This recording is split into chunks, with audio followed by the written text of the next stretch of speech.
It's day 3 of my solo travelling and I went so all out today that I might have to do this in 2 parts, I'm sorry. And you'll be pleased to hear that I did in fact survive my first night in a hostel, but that did mean that I had to leave said hostel and go and eat breakfast by myself for the first time. Eating alone was one of those things I was really worried about before I went, so the fact that I managed to do it this early on is a big win. I did end up ordering too much food, but that's a different problem. But after breakfast, I went for a little wander in the neighbouring streets and found Sultan's Mosque, which was right behind my hostel and I didn't even realise. And I have to say, walking down this street in front of the mosque was the first time that I properly felt like I was travelling. Clearly, because something possessed me to try and give this angle a go. I cannot express to you how beautiful it smells down that street. Every type of incense you can imagine.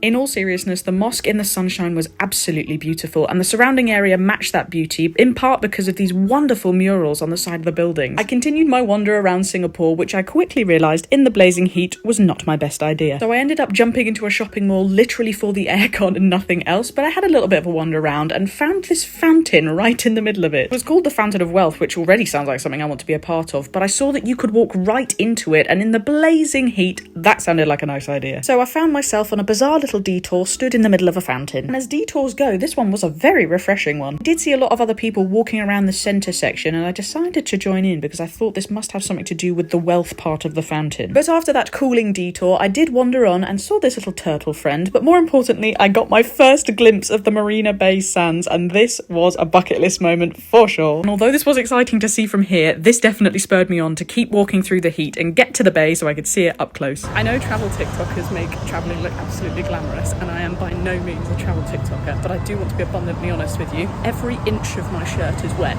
with sweat.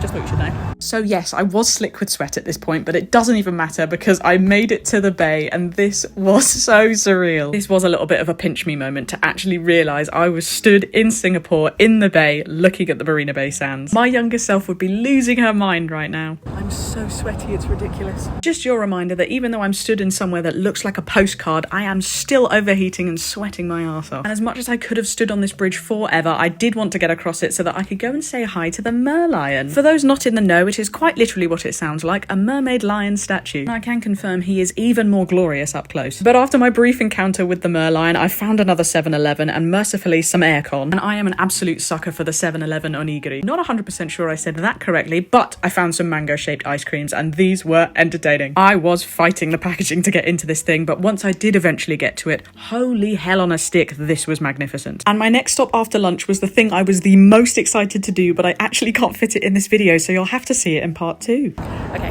that's enough of those. Time to find the super trees.